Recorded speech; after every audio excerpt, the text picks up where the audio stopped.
एक खतून अपने बॉयफ्रेंड के साथ निजी तैयारे में बैरून मुल्क सफर पर रवाना हो रही थी। अचानक तैयारे का कंट्रोल खो गया और वो एक झील के करीब पानी में गिरकर तबाह हो गया। खातून जब कोमा से जागी तो खुद को कुर्सी पर लटका हुआ पाया और घबरा गई। जहाज अब भी पानी में डूबा हुआ था। मौत के खौफ से उसने तेजी से अपनी हिफाजती बेल्ट खोली, खुद को नीचे गिराया और फिर वापस जाकर अपने बॉयफ्रेंड की बेल्ट खोलने की कोशिश की। लेकिन खातून को अंदाजा नहीं था कि उसका बॉयफ्रेंड मौत के खौफ से हवास बख्ता हो जाएगा। रेस्क्यू होने के बाद खातून ने हवाई जहाज का दरवाजा धकेल कर खोला और बॉयफ्रेंड को बगैर किसी हिचकिचाहट के बाहर धक्का दे दिया। यह मंजर देखकर वो हैरान रह गई। वो जिस शख्स से रोजमर्रा की जिंदगी में मोहब्बत करती थी, आज के लम्हे में यूं से बेयारो मददगार छोड़ रहा था। दुख और सदमे से निधल खतून ने तैरकर झील के किनारे जाने का फैसला किया। लेकिन जैसे ही वो पानी से बाहर आई, उसने अपने बॉयफ्रेंड को आवाजें देते देखा। खतून समझ गई कि वो तैराकी नहीं कर सकता। हालांकि वो अभी तक उस पर नाराज थी, लेकिन माजी की मोहब्बत के जज्बे ने उसे मजबूर कर दिया। उसने भरपूर कोशिश की कि उसे वापस किनारे तक खींच ले। वक्त जया किए बगैर खतून ने अपना फोन निकाला ताकि पुलिस को कॉल कर सके, मगर वहां कोई सिग्नल नहीं था। खतून ने बॉयफ्रेंड का फोन निकलने की हिम्मत की, मगर वो भी बेकार निकला। मायूस होकर वो जंगल की तरफ इशारा तलाश करने निकली और आखिरकार पहाड़ी चोटी पर पहुंचकर सिग्नल की उम्मीद की, लेकिन हर तरफ सिर्फ घने जंगल का सिलसिला था। ये मंजर उसे मायूसी और खौफ में मुब्तला कर गया। अगले दिन जब वो जागी तो उसने अपने बॉयफ्रेंड को जमीन पर बेजान पड़ा पाया। वो इतनी घबरा गई कि फौरन उसके करीब पहुंची और छूने की कोशिश की, मगर उसका जिस्म ठंडा हो चुका था। वो जान की बाजी हार चुका था। ये दूसरा बड़ा धचका था जिसने खातून को नफसियाती तौर पर तोड़ कर रख दिया। अब वो नहीं जानती थी कि आने वाले दिनों में कैसे जिंदा रहेगी। खुदकुशी का ख्याल भी आया, मगर फिर यूं से याद आया कि उसके पेट में बच्चा है।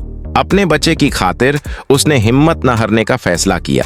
खतून ने लकड़ी का एक टुकड़ा पानी में धकेला, खुद झील में उतरी और लकड़ी पकड़कर झील के बीच की तरफ बढ़ने लगी। एक मुनासिब मकाम पर पहुंचकर वो नीचे गोता लगाकर तैयारे तक पहुंची। जहाज के अंदर यूज एक सैटेलाइट फोन की उम्मीद थी, मगर रास्ता तंग और मुश्किल था। खतून में इतनी ताकत नहीं बची थी। सांस भी घटने लगा था, मगर फिर भी वो 2 पैकेज उठाकर बाहर निकल आई। उसने सोचा शायद ये पैकेज मवसलाती आलात हों, लेकिन जब खोला तो अंदर नकदी भरी हुई थी। आम हालात में वो खुशी से झूम उठती, मगर अब ये पैसे एक बेकार बोझ से ज्यादा कुछ नहीं थे। उसने होशियारी से नोटों को इस्तेमाल करते हुए पुराने फाते आईने के जरिए सूरज की रोशनी मरकूज की और आग लगा दी। धुएं का इशारा देखकर खातून खुशी से छलांगे मारने लगी। आग की बदौलत न सिर्फ वो खुद को गर्म रख सकती थी, बल्कि रात के वक्त जंगली दरिंदों के हमले से भी बच सकती थी। उसने करीबी झाड़ियों से 2 नीले रंग के जंगली फाल तोड़े और बगैर सोचे समझे आंखें बैंड करके खा लिए। खातून बेहद घबरा गई थी। यूं भूख लगी थी, मगर दिल में यह दुआ भी कर रही थी कि कहीं ये फल जहरीले न निकलें। अगर ऐसा होता तो वो भूख से मरने के बजाय जहर से जान गंवा बैठती। खुशकिस्मती से कोई बुरा असर जाहिर नहीं हुआ। जल्द ही उसने समझ लिया कि अगला चंद दिनों में उसे इन्हीं जंगली फालों पर गुजारा करना होगा। खातून ने जल्दी से अपना बग उठाया और जितने ज्यादा नीले जंगली फाल हो सकते थे जमा कर लिए। हलनके वक्ती तौर पर खुराक का मसला हल हो गया था, लेकिन खतारत बरकरार थे। यहाँ आसमान सख्त और जमीन नाहमवार थी। अगर वो यहीं रुकी रही तो जाल्दियाबाद में किसी न किसी मुसीबत का शिकार हो सकती थी। चुनांचा अगले दिन वो अपना तमाम सामान समेत जंगल से निकलने की कोशिश करने लगी, लेकिन यह जंगल एक लामतना ही भूल भुलायन की मानंद था। वो जितना भी आगे बढ़ती, आखिरकार किसी न किसी तरह दोबारा उसी मकाम पर वापस आ जाती। ऐसा लगता था कि बगैर किसी रहनुमाई के इस जंगल से निकालना नामुमकिन है। इसीलिए वो वापस अपने आरजी कैंप पर लौट आई। उसने बग से स्टील की एक सुई निकाली और घड़ी के लोहे के हिस्से से मकनातिसियात पैदा करके एक सारा कंपास बना लिया। जब उसने बाली में सुई को रखा और एक सादा सा कंपास तैयार किया तो खुशी से उसकी आंखें भर आईं। अब उसे यकीन हो गया था कि वो सही सिमत में सफर कर सकती है। अचानक उसे पीछे से एक अजीब सी आवाज सुनाई दी। खौफ के मारे वो तेजी से भागी, मगर बढ़ावासी में उसके कदम फिसल गए और वो एक गहरी गार में जा गिरी। कितना वक्त गुजरा वो नहीं जानती। जब होश आया तो देखा कि उसका निचला धर पत्थरों के नीचे दब गया था। उसने पूरी कुव्वत लगाकर एक छोटा सा पत्थर हटाने की कोशिश की। बाजू सुन हो चुके थे, मगर एक मां की मोहब्बत ने उसे हार न मनाने दी।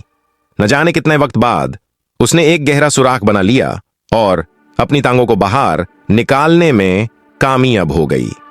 जमीन पर लेटकर वो जोर जोर से चीखी, मगर फौरन खुद को संभाला और गार से बाहर निकालने लगी। कई घंटों की जिदोजहद के बाद वो गार से निकाल आई। उसने एक लाकड़ी की छड़ी पकड़ी और जंगल में रास्ता बनाती हुई चलती रही। चंद दिनों में वो इतनी थक गई कि एक दरख्त के नीचे बैठकर आराम करने लगी। उसे भूख लगी थी और वो जंगल के बाहर निकालने के लिए बेचैन थी। आखिरकार ना जाने कितने दिनों के बाद खातून जंगल के दहाने पर पहुंच गई। उसे लगा कि वो बच गई है, मगर जैसे ही आगे बढ़ी उसके सामने एक खूबसूरत मगर वसी दरिया आ गया। मायूस होकर वो जमीन पर बैठ गई। अब उसे समझ नहीं आ रही थी कि दरिया कैसे पार करे।